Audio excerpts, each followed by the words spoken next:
realita kehidupanmu, kamu disakiti sama seseorang, ditinggalin, diselingkuhin, apa yang kamu rasain? Sakit hati, sedih, kecewa. Itulah pesannya dari semesta. Masih ada bagasi emosi yang masih menyala di bawah sadar kamu, yang belum kamu terima, belum kamu ikhlaskan, belum kamu lepaskan. Dia masih menyala terus di dalam sebagai bagasi emosi yang terus menyala. Yang masih menyala inilah Mas Hendra yang menarik realita dia diselingkuhin. Oke. Seperti itu. Jadi kalau kita udah paham substansi aku dan cermin itu enak Mas, jadi nggak nyalahin orang lain lagi. Itu tanpa sadar aku tuh dididik dan dikuliahin sama Allah lewat sekolah kehidupan ini. Gitu loh. Jadi sekolah kehidupan ini tuh mengantarkan jiwa-jiwa ini menjadi kuat.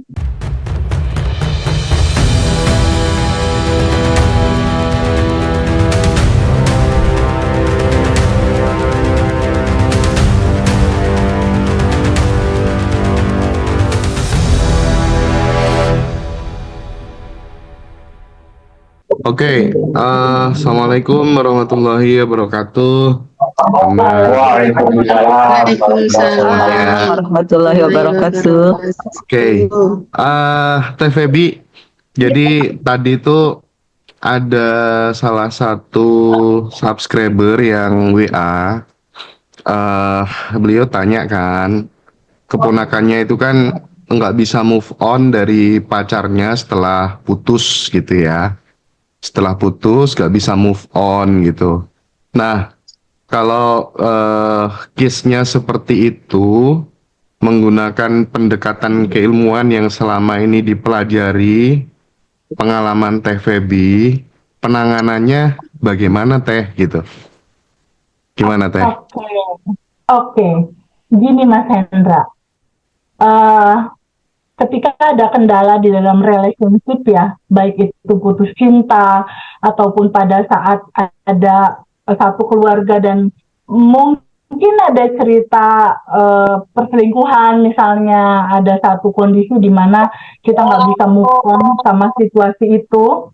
Nah, intinya adalah kita harus memahami bahwa kehidupan ini itu adalah cerita tentang dualitas.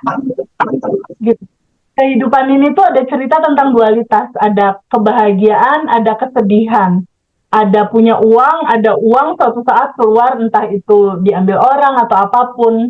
Jadi ketika kita sudah belajar memahami bahwa satu paket kehidupan itu memang akan selalu ada antrian kebahagiaan dan berikutnya ada cerita kebalikan daripada itu.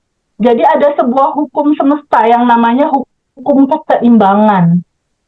Jadi kebahagiaan itu muncul, di timing berikutnya pasti akan ada balancing tentang situasi seperti ini. Nah, untuk menghandle ini, kalau dari pengalaman yang sudah berjalan dalam Abundant Revolution, itu semua pasti akan dikembalikan dulu sama cerita Abundant Revolution tentang materi bab 1, Mas Hendra. Materi bab 1 kita adalah siapakah dirimu? Siapakah dirimu? Siapakah dirimu di Abundant Revolution itu adalah kamu adalah percikan ruhnya yang tanpa batas dan berkelimpahan. Kamu bukan tubuh, bukan emosi, dan bukan pikiran. Jadi, untuk treatment kondisi masalah yang seperti ini, biasanya solusi terbaik adalah terima semua realita, sambut dan terima, rasakan penuh, terima cerita itu apa adanya, lalu izinkan untuk dialirkan, izinkan untuk dilepaskan. Jadi mundur dulu satu langkah, melihat bahwa oh ada peristiwa ini, izinkan untuk mundur dulu satu langkah.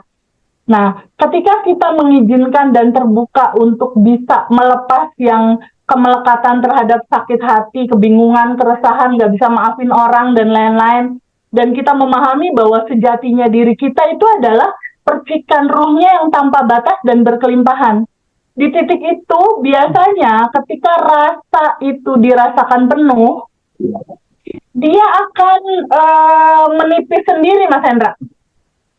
Jadi ketika kita sadar bahwa ini ada emosi, ini ada diri kita yang asli, kita kasih jarak gitu sama emosi itu biasanya rasa kesel, sebel, marahnya itu menipis, menipis, menipis dengan sendirinya. Dan pada akhirnya dia akan terurai emosi itu, kembali ke asalnya, ke cinta murni tanpa batas.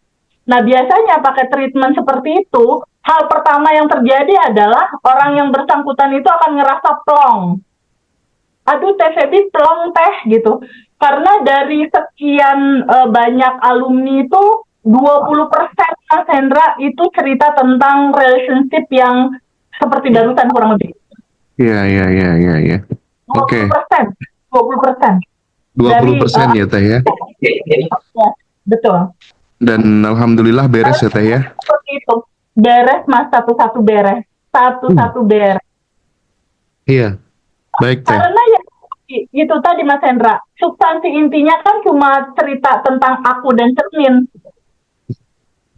Apa yang terjadi di dalam realita hidupku seperti pantulan di dalam cermin. Pantulan di dalam cermin ini, itu gambarnya dari mana Mas asalnya? Dari orang yang di depan cermin kan Mas? Ya, benar. Dari orang yang di Benar. depan cermin. Benar nggak, Hana? Pantulan di cermin ini kan asalnya dari orang yang di dalam cermin. Realita kehidupanmu, kamu disakiti sama seseorang, ditinggalin, diselingkuhin, apa yang kamu rasain? Sakit hati, sedih, kecewa. Itulah pesannya di semesta. Masih ada bagasi emosi yang masih menyala di bawah sadar kamu, yang belum kamu terima, belum kamu ikhlaskan, belum kamu lepaskan. Dia masih menyala terus di dalam sebagai bagasi emosi yang terus menyala. Yang masih menyala inilah Mas Hendra yang menarik realita dia diselingkuhin. Oke. Seperti itu. Jadi kalau kita udah paham substansi aku dan cermin itu enak Mas, jadi nggak nyalahin orang lain lagi. Iya, oke. Ya Teh, jadi kalau kita bicara tentang hal-hal yang nggak enak yang dijalanin setiap orang itu kan beda-beda gitu. Kadang ketika masih kecil, remaja, kita udah dihadapkan pada situasi dan kondisi kehidupan yang tidak seperti anak-anak lain pada umumnya gitu ya. Masa lalu, masa kecil yang struggle, termasuk Teh Feby sendiri dulu kan hidupnya struggle banget gitu ya.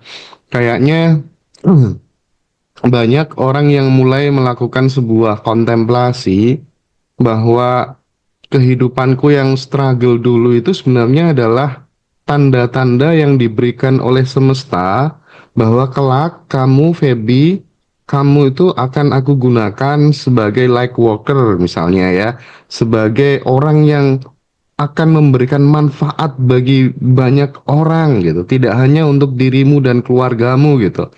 Ini tentang tanda yang diberikan oleh semesta kepada masing-masing orang akan menjadikan orang yang besar, quote and quote, tuh menurut TVB gimana tuh? Betul banget Mas, betul banget. Itu betul banget apa yang tadi Mas Hendra sampaikan dan katakan itu betul banget. Jadi gini loh Mas, termasuk juga apapun yang terjadi sama teman-teman semua gitu. Teman-teman semua tuh Mas Hendra rata-rata kan ini alumni kita udah lebih dari 2.000 orang ya Mas. Jadi dari story rekapan mereka itu aku bisa ngelihat polanya Mas. Di titik mereka ikut kelas itu rata-rata mereka dalam posisi lagi jatuh, lagi trauma, lagi titik terendah, lagi dalam cerita seperti itulah kurang lebih.